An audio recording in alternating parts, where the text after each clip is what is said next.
नमस्कार, मैं हूं आदित्य द्विवेदी और आप देख रहे हैं भारत एक्सप्रेस न्यूज चैनल। आज हम यहां पर एकत्र हुए हैं, उसकी वजह है उपहार सिनेमा कांड आज ही के दिन हुआ था। आज 29 साल पूरे हो रहे हैं उपहार सिनेमा कांड के, जिसमें 59 लोगों की मौत हुई थी। बेसमय बेवजह इतने लोग मौत के मुंह में समा गए थे और उनकी याद में हर साल यहाँ पर शांति पाठ होता है, उनके परिजन आते हैं और एक कोशिश होती है कि आगे ऐसी घटनाएं ना हो, इतनी कैजुअलिटीज ना हो।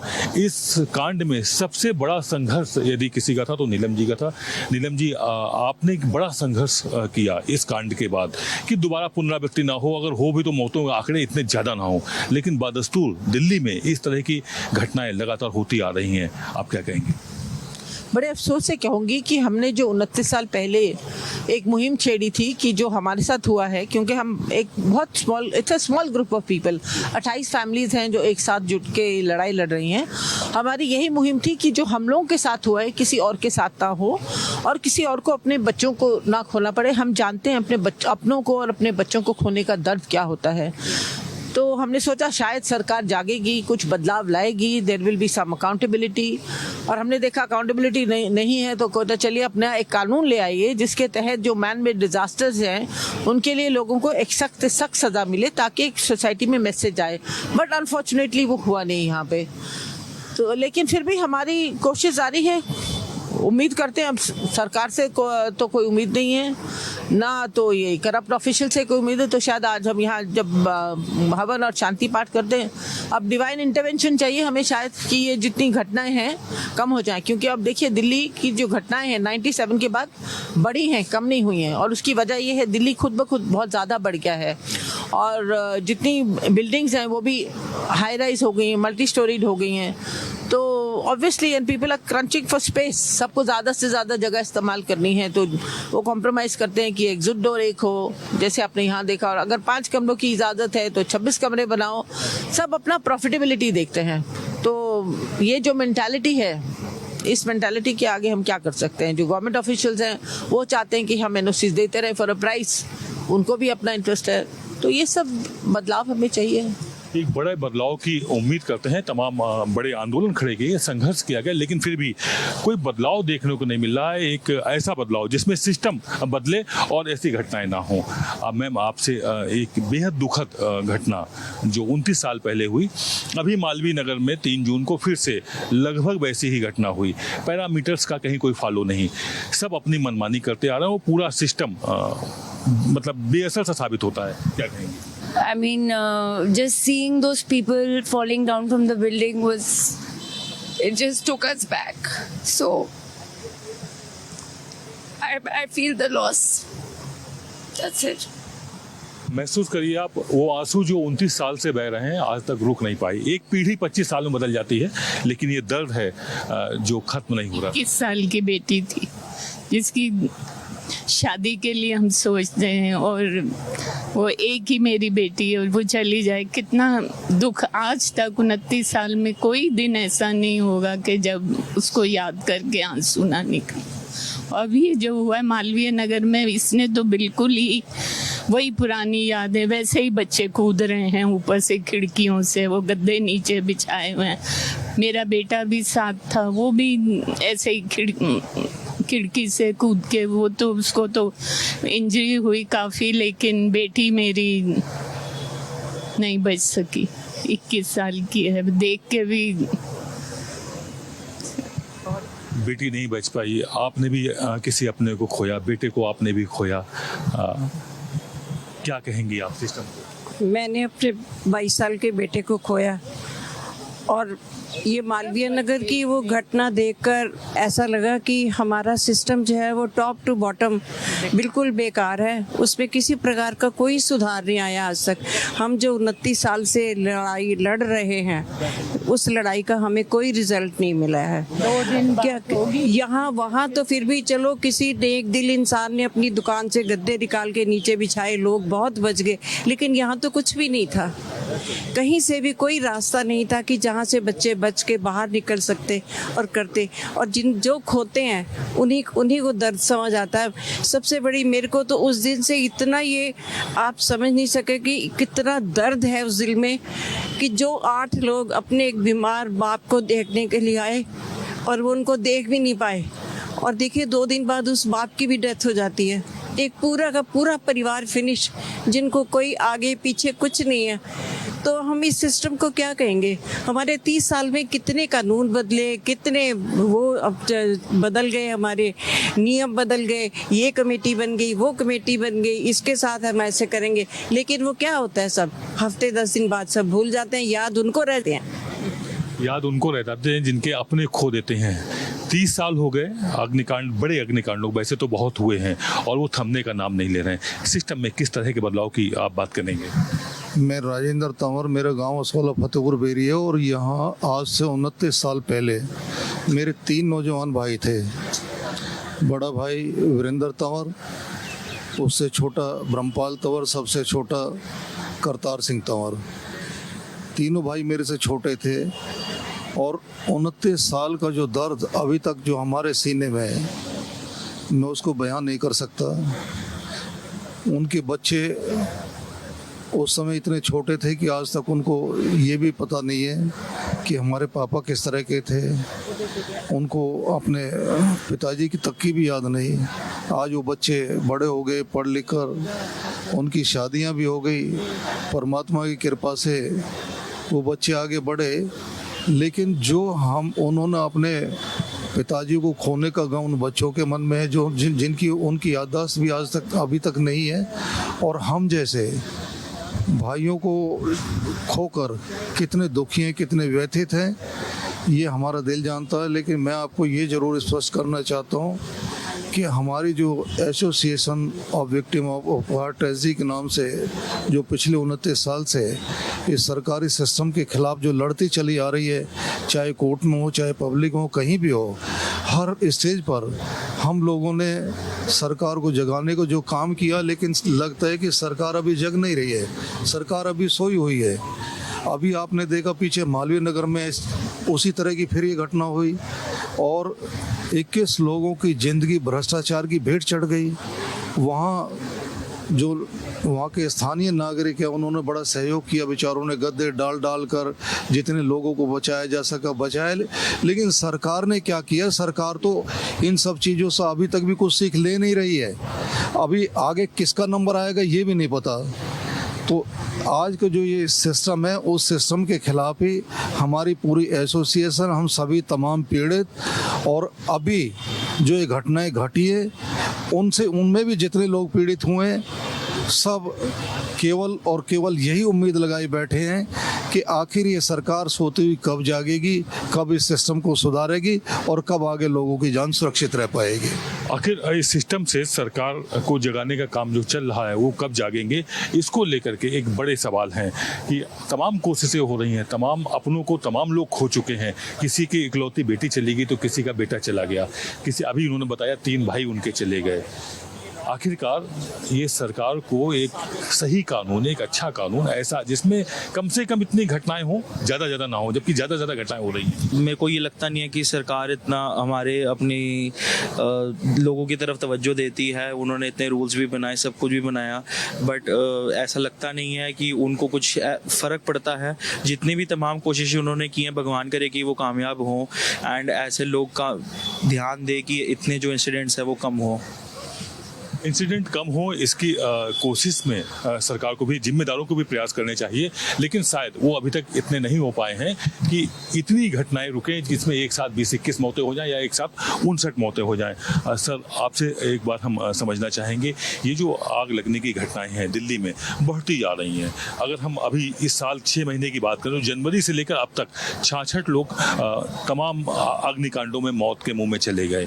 सबसे बड़ा कांड उपहार कांड हुआ, उसके बाद यदि सरकार चेतती तो शायद इस तरह की घटनाएं कुछ कम होती, संख्या कम होती और मौत का आंकड़ा भी कम होता। मैनेजमेंट ठीक करना पड़ेगा ना। तो कंस्ट्रक्शन हो रही है, 4 कमरों के मकान में 20 लोग आप भर्ती कर रहे रहने के लिए, तो मैनेजमेंट ठीक नहीं है ना गवर्नमेंट का। इसको सुधार होना चाहिए थोड़ा सा। लोग संघर्ष कर रहे हैं, लोग जागरूक करने की कोशिश कर रहे हैं। आपको क्या लगता है कहाँ खामी है, कहाँ सुधार की जरूरत है? गवर्नमेंट में कमी है, तो रिश्वत दे के काम हो रहे हैं सारे। अनथराइज कंस्ट्रक्शन चल रही है। तमाम पैरामीटर्स को तोड़कर तमाम निर्माण कार्य चल रहे हैं। बहुत ज़्यादा कंजेस्टेड एरिया होते जा रहे हैं, आग लग रही है, लोग नहीं बच पा रहे हैं, बेवजह मौत के मुंह में समा रहे हैं। सर ये सिस्टम की नाकामी है, क्योंकि जब पहले कंस्ट्रक्शन चलती है जब कोई देखने नहीं आता है। आज देखोगे आप दिल्ली में 8-8, 10-10 फुट की गलियां और 7-7 मंजिलें बना रखी है। कोई मिस हैपनिंग हो जाती है तो कैसे हम उसको कर पाएंगे फिर आगे। फायर ब्रिगेड जाने का रास्ता नहीं है अंदर। हाँ जी, तो ये चीज़ें पहली गवर्नमेंट को देखना चाहिए। जब बन जाते हैं उसके बाद फिर तोड़ फोड़ करते हैं। पहले कहाँ रहते हैं जब ये सब चीज़ें बन रही होती हैं, तब कोई नहीं आता देखने। सरकार आंख मूंदे सी बैठी रहती है। यही है कि सिस्टम ठीक हो जाए तो सब ठीक हो जाएगा, बस इतना ही। ठीक सिस्टम ठीक हो जाए तो काफ़ी कुछ सही हो सकता है। कुछ इस तरह की बात कहते नज़र आ रहे हैं सभी लोग, और सबकी अपनी पीड़ा है, सबका अपना दर्द है। दर्द इतना ज़्यादा है कि उसको बयां करना मुश्किल है। वो सिर्फ एहसास कह सकता है। अभी भी आंसू थमे नहीं हैं, लोग अभी भी परेशान हैं, अपनी पीड़ा को कहने का काम कर रहे हैं, लेकिन जिस सिस्टम को जागना चाहिए वो सिस्टम अभी तक सोया हुआ है। आप माता जी, आपने बेटे को खोया और उसके बाद आप तमाम तरह की अपील भी हुई। आपको लगता है कि भविष्य में कोई सुधार हो सकता है? देखिए अभी तक तो हुआ नहीं, आगे क्या होगा। और इससे ज़्यादा बड़ी बात देखिए आपको क्या होगी कि जिस दिन मेरा बेटा यहाँ गया, मेरे बेटे का जन्मदिन था। अब मैं ये नहीं समझ पाती कि उसका जन्मदिन मनाऊँ या उसका मरण दिन मनाऊँ, मैं उसका क्या सेलिब्रेट करूँ। मेरे लिए तो अपने फ्रेंड्स के साथ यहाँ पर मूवी देखने आया था, और जबकि हमारा ये एरिया नहीं है, हम हरिनगर रहते हैं, तिलक नगर के पास। वो यहाँ कैसे आया, उनको टिकट्स भी मिल गई, सब कुछ हो गया। देखिए हमारी व्यवस्था तो बहुत ख़राब है, इसको तो हमें मानना ही पड़ेगा कि कुछ भी नहीं हम कर सकते। जब 29 साल में कुछ नहीं हुआ तो आगे क्या होगा, ये नहीं जागेंगे। आप अंदाजा लगाइए उस कष्ट का कि उसी दिन जन्मदिन था और वही डेथ एनिवर्सरी बन गई। एक माँ के लिए इससे बड़ा पीड़ा का क्या बात होगी कि वो ये नहीं समझ पा रही है कि उस बच्चे को कैसे याद करे, कि वो पृथ्वी पर आया था या चला गया। अपन इस बात को सिर्फ महसूस कह सकता है, लेकिन जो सिस्टम के लोग हैं शायद उनको अंदाजा नहीं है इस बात का कि किस पीड़ा, किस दर्द को लोग बर्दाश्त कर रहे हैं। बिल्कुल सही। मेरा 12 जून को बर्थडे होता था। लास्ट बर्थडे मैंने 29 साल पहले मनाया था, 97 में। और आज तक मैं किसी को विश भी नहीं करने देती कि मेरा बर्थडे मेरे को विश करो। 12 जून को 29 साल हो गए मैंने अपना बर्थडे नहीं मनाया। कि इतना मतलब रात को सेलिब्रेट कर रहे हैं और सुबह बच्चा चला जाए। बहुत ही सिस्टम, अगर एक खिड़की खुली होती, दरवाज़ा खुला होता तो कितने लोग बच सकते थे। पैरामीटर्स और मानकों का यदि ख्याल रखा गया होता तो शायद कई जिंदगी बचाई जा सकती थी। 29 साल पहले जो 59 मौतें हुई उनको कम किया जा सकता था, उस संख्या को कम किया जा सकता था। सर, आपसे ये एक बात समझना चाहेंगे कि ये जो सिलसिला है अग्निकांडों का, ये थम ही नहीं रहा है। हर अग्निकांड में ये बात सामने आती है कि सिस्टम में खामी है। फायर के पैरामीटर्स को फॉलो नहीं किया गया, जो निर्माण कार्य था वो प्रॉपर नहीं था। उसके बाद जब सिस्टम में खामी है तो उसको दुरुस्त करने में आखिरकार दिक्कत कहाँ आ रही है? जब तक करप्शन दूर नहीं करोगे तो कुछ नहीं हो सकता। ये सब करप्शन की वजह से है, क्योंकि जब बिल्डिंग बनता है तो एनओसी चाहिए होता है। NOC for a price. 90s में हज़ारों में बिकता था, उसके बाद लाखों में, और अब जब बिल्डिंग जितने बड़े हो रहे हैं वो करोड़ों में हो गया है। तो जब क्या हुआ, उपहार में क्या हुआ था? उपहार में हुआ था कि एक एग्जिट एक एंट्री। रूल्स बड़े हैं, क्लियर है रूल्स, बट रूल्स को फॉलो नहीं करता। एनओसी बैठ देते हैं और डीसीपी लाइसेंस अपने ऑफिस में बैठ के लाइसेंस दे देते हैं, वही चलता है। वहाँ भी क्या हुआ, 6 कमरे होने थे, 25 कमरे थे। यहाँ पर 250 सीट होने थे, 302 सीट थे। एग्जिट 302 लोगों के लिए एक एग्जिट, एंट्री एग्जिट। यहाँ पर लोगों को मैट्रेस पे यहाँ बिछाया, लोग कूदे सेकंड फ्लोर से, वहाँ भी सेकंड फ्लोर से कूदे। वहाँ पर दिल्ली फायर सर्विस की गाड़ी आई, ना पानी था, उनके पाइप टूटे हुए थे, बहुत कोई इनएडिक्वेट था। Same problem here. एम्स और सफदरजंग 1 किलोमीटर दूर है, एम्बुलेंस नहीं था। सिस्टम को क्या, इसमें क्या है? उपहार में कितना एक्सीडेंट हो चुका है, एम राय हॉस्पिटल, सम हॉस्पिटल, 90 बच्चे मरे थे कुंभकोणम में, क्या हुआ? कुछ नहीं हुआ। दिल्ली में कितने हो गए? 7-8 आग के इंसिडेंट हो गए। सर 6 हादसे तो जनवरी से लेकर जून तक हुए हैं, जिसमें 66 लोग मर चुके हैं। और अगर हम बात उपहार कांड से अब तक की करें तो अनगिनत हो चुके हैं और इसमें सैकड़ों लोगों की मौतें हो चुकी हैं। बिल्कुल ठीक कह रहे हैं आप। और अभी क्या होगा कि जब पॉलिटिशियंस आते हैं, कहते हैं नहीं हम दोषियों को छोड़ेंगे नहीं। दोषियों को हमें भी ये कहा गया था, जब एक बार कोर्ट में केस चले जाता है उसमें क्या होता है, नहीं जी सब जुडिस हो गया, हम कुछ नहीं कर सकते। कुछ नहीं होगा जी, unless they bring down corruption nothing going to change in this country. Corruption इतना हावी है कि लोग उम्मीद तोड़ चुके हैं कि नहीं, कोई उम्मीद ही नहीं न्याय मिल पाएगा कभी। सर एक्चुअली मैं जब तक करप्शन ख़त्म नहीं होगा, जैसे अंकल ने मेंशन किया, सर आप कहाँ से कर लोगे जब पूरा का पूरा सिस्टम ही अंदर से करप्ट है। आप ऑब्वियसली एज आई मेंशन, अब उनको फ़र्क ही नहीं पड़ता कि जान की कीमत क्या है। इसीलिए तो लोग जिनके पास पैसा है, जो सफिशिएंट लाइफ देखना चाहते हैं, क्वालिटी ऑफ लाइफ देखना चाह रहे हैं, इतना ज़्यादा माइग्रेट कर रहे हैं, इंडिया में कोई रहना ही नहीं चाहता। इतना बड़ा इम्पैक्ट ऑलरेडी आ चुका है, तो इस चीज़ को इम्प्रूव करना पड़ेगा, नहीं तो इंडिया सिर्फ इसी चीज़ के लिए रह जाएगा कि उसके बाद सिर्फ श्रद्धांजलियाँ देने के लिए रह जाएंगे और इंसिडेंट्स होते रहेंगे। क्या हम हमेशा श्रद्धांजलि ही देते रहेंगे? कभी जो जिम्मेदार हैं उनको सजा नहीं मिल पाएगी? क्या कहेंगे आप? हम we are also waiting for justice, तो अभी इस बारे में तो कुछ कह नहीं सकते। मतलब as mister Krishnamurthy said that corruption बहुत ज़्यादा है, और एंड में मैं यही बोलना चाहूँगी कि जिस पे बीतती है वो ही जानता है कि दुख होता क्या है। तो आई थिंक इट्स बहुत डिफ़िकल्ट लगता है किसी को समझना कि what we are going through.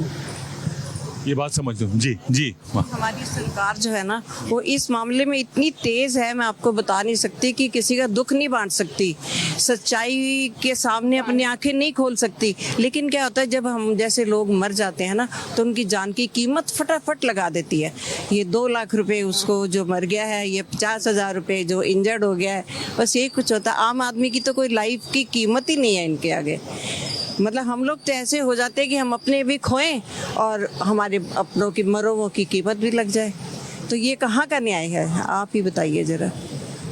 न्याय की उम्मीद लगाए बैठे हुए हैं, मुआवजे का एक छींटा सा मारा जाता है और ऐसा लग रहा है कि जैसे ये और ज़्यादा आप जो है किसी के मौत पर उपहास बनाने का काम कर रहे हैं। बिल्कुल, ये तो उपहास ही बनाते हैं। और जब जितनी भी आप देख लीजिए उपहार जो की जो दुर्घटना ये हुई 13 जून 1997, उसके बाद तो कितनी सारी घटनाएं बढ़ी हैं। और जितनी ये इस तरह की घटनाएं बढ़ती हैं, उतना ही एजेंसीज की और संबंधित अधिकारियों की रिश्वत और बढ़ जाती है।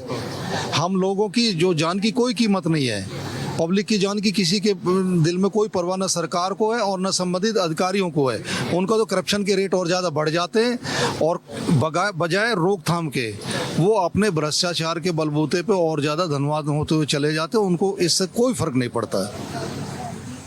करप्शन की कीमत हर दिन बढ़ रही है, जितनी मौतें होती जा रही हैं उतना ज़्यादा सिस्टम लगता है ऐसा कि जो लूच पोल हैं जो भरने चाहिए वो नहीं भरे जा रहे हैं, कीमत बढ़ती जा रही है। आप 5 कमरों की परमिशन लीजिए, 25 कमरे बनवाइए, बनवाओ। हाँ, तो मतलब अपने प्रॉफिट को देखना, लोगों की जान के लिए कोई वो नहीं है इंतज़ाम। बहुत लोगों की जान की कोई यहाँ पर वैल्यू नहीं बची हुई है। और एक तरह से कहा जाए जो दर्द है कम नहीं हो रहा है, हर दिन नए दर्द उभर कर सामने आते हैं। और हाल ये है कि घटनाएं बढ़ती जा रही। सर आपसे एक बार और बात करना चाहेंगे कि आखिरकार ये जो घटनाएं हैं ये कब थमेंगी? कुछ तो कहीं कभी तो सिस्टम जागेगा। सरकारें बदल रही हैं, 97 में कोई और सरकार थी, दिल्ली में भी, केंद्र में भी, उसके बाद तमाम सरकारें आई गई इन 29 सालों में। क्या उम्मीद करेंगे? सरकार से तो उम्मीद करते हैं हम लोग, उनको ही तो हम लोग वोट देते हैं, उन्हीं को तो ऊपर पहुंचाते हैं कि इस सिस्टम को सुधारेंगे, लेकिन सिस्टम नहीं सुधर रहा है। क्या आखिरकार कुछ तो कोई तो इलाज होगा इसका? बिल्कुल होना चाहिए। जैसे मैंने आपको पहले भी कहा था कि आज के दौर में लोग बड़े सेल्फिश हो गए हैं, सेल्फ सेंटर्ड। जितने भी आते हैं अथॉरिटीज़ हैं वो ही चाहते हैं कि एनओसी में पैसा मिल जाए, मेरा काम चले, मेरे घर का काम चले, बाकी गए सब ऐसे की तैसे। यही हो रहा है। अगर सब अपना अपना काम करें, रूल्स हैं, मैं फिर कह रहा हूँ रूल्स हैं, लेकिन लॉ में कमी है। लॉ में इसलिए कमी है क्योंकि हम लोग 2012 में लॉ कमीशन से हमारी मुलाकात हुई और उन्होंने एक पेपर पास किया है, रिकमेंड किया गवर्नमेंट को कि ये ठीक कह रहे हैं एसोसिएशन वाले, there has to be a special law to deal with man made disaster. अभी क्या हो रहा है कि इसको भी रैश एंड नेग्लिजेंट एक्ट में बता रहे हैं। ये रैश एंड नेग्लिजेंट, ये एक्सीडेंट रोड एक्सीडेंट तो नहीं है, यहाँ पर तो रूल्स हैं और एक बच्चा भी रूल समझ सकता है। जैसे ये उपहार सिनेमा में रूल था, exit to be on the either side of the auditorium. क्या मतलब हुआ कि दोनों तरफ होने चाहिए दरवाजे, सब बंद कर दिए। मेरे बच्चे ए रो में 4 और 5 नंबर बैठे हुए थे, लेफ्ट का गैंगवे बंद कर दिया, सॉरी राइट का गैंगवे बंद कर दिया, राइट का एग्जिट बंद कर दिया। क्यों बंद किया? क्योंकि एग्जिट बंद करके उन्होंने अपने घर के लिए, फैमिली के लिए एक बॉक्स बना लिया। अब ये बात कहिए, 302 लोगों के लिए एक एग्जिट, और जो एग्जिट जा रहा है वहीं से धुआं निकल रहा है। जो लॉबी का जो एंट्री था वो बंद हो गया। क्या करेंगे, क्या करेंगे लोग? कुछ नहीं कर पाएंगे। जो पैरामीटर्स थे, जो नॉर्म्स थे, उनको दरकिनार किया गया, तभी 59 लोग आज के 29 साल पहले मौत के मुंह में समा गए। मैम, आपने बड़ा संघर्ष किया और बड़ी उम्मीद आपने लगाई कि शायद न्याय मिल जाएगा, न्याय नहीं मिल पाया। अब ऐसे में लोग क्या करें, आखिरकार जाएं तो जाएं कहाँ? अब मैं अगर लोगों को सिंसियरली एडवाइस करूं तो मुझे बहुत उनको क्लियरली कहूँगी, don't have any faith on the judicial system, it will let you down. I am very sorry to say this. 29 साल के बाद मुझे ये बात कहनी पड़ रही है, क्योंकि मैंने इतनी मेहनत करी है, एक भी कोर्ट हेयरिंग नहीं छोड़ी। देयर आर टाइम्स कि दिन में 3-3, 4-4 कोर्ट हेयरिंग होती थी, और between me and my husband we were attending all the hearing. लेकिन वी बीन लेट डाउन, क्योंकि पैसे वाले लोग हैं। तो ऐसे लोगों के ऐसे कोर्ट में जाके फ़ायदा क्या है? आप लोग उम्मीद लगाते हैं सजा मिलेगी, वो जमानत लेके बाहर आते हैं और धमकाना भी तो शुरू करते होंगे। बिल्कुल, मैंने तो सहा है। ये कोर्ट के अंदर मुझे धमकी दी गई है, वकीलों ने मुझे गाली दी है। अंसल्स के जो गूंज आते थे, they have stopped me, they have misbehaved so much with me, and it's all open. I've written it in my book. It is reported all over in the media. लेकिन कोई कुछ नहीं करता है। वो तो हमको यह था कि we were fearless.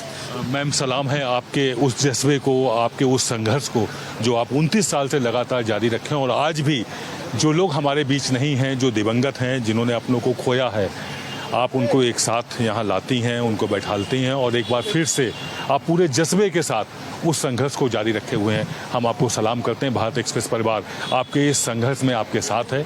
आपके इस संघर्ष में उम्मीद करते हैं कि आगे किसी को न्याय मिल सके, सिस्टम में कोई बदलाव आ सके, हम ऐसी उम्मीद रखते हैं। हम अपने कैमरा पर्सन से कहेंगे कि उस इस स्तंभ को दिखाएं जो यहाँ बनाया गया है आज के 29 साल पहले। जिन लोगों ने अपनों को खोया था, जो आज दिवंगत हैं, आज हमारे बीच नहीं हैं, ये एक यहाँ पर उनकी मेमोरी में बनाया गया है। इस तरह से उनको श्रद्धांजलि हर साल दी जाती है। जो उपहार कांड को यहाँ पर लोग एनिवर्सरी मनाने आते हैं, और आप देखिए यहाँ पर फूल लगाए गए हैं, और इसके अलावा यहाँ पर उनको श्रद्धांजलि दीपक जलाए गए हैं इस पूरे उसमें। और ये उपहार कांड के वो लोग हैं, वो 59 लोग हैं। अपने कैमरा पर्सन से कहेंगे इधर आएँ। ये इसमें वो बच्चे भी हैं, उसमें वो युवा भी हैं, इसमें वो महिलाएं भी हैं जो अपना जश्न मनाने आए थे, यहाँ खुशी मनाने आए हुए थे। कोई अपना जन्मदिन मनाने आया था यहाँ पर, और उसी दिन उसकी डेथ एनिवर्सरी हो गई। आप अंदाज़ा लगाइए लोगों के मन में पीड़ा कितनी है। एक ऐसी पीड़ा है, ऐसे आंसू हैं जो थमने का नाम नहीं ले रहे। अभी भी वो आंसू लोगों को बह रहे हैं, उनकी आंखों को नम कर रहे हैं। 29 साल हो गए, लेकिन इस गम को भुला नहीं पाए हैं। क्या सोचता है भारत? इस एपिसोड में आज हमने आपको जागरूक करने की कोशिश की, हमने आपको जगाने की कोशिश की और उन लोगों से मिलवाया जिनका जज्बा आज भी जिंदा है और वो लगातार संघर्ष कर रहे हैं। उम्मीद लगाए बैठे हैं कि ऐसी पुनरावृत्ति, ऐसी घटनाओं की अब ना हो। हालांकि उन्हें न्याय की उम्मीद नहीं है। कोर्ट में मामला गया, सुप्रीम कोर्ट तक गया, लेकिन उनको न्याय नहीं मिल पाया। मन मुताबिक जो वो चाहते थे वो नहीं हो पाया। आप कहीं मत जाइए, देखते रहिए भारत एक्सप्रेस। यहाँ खबरों का सिलसिला लगातार जारी है।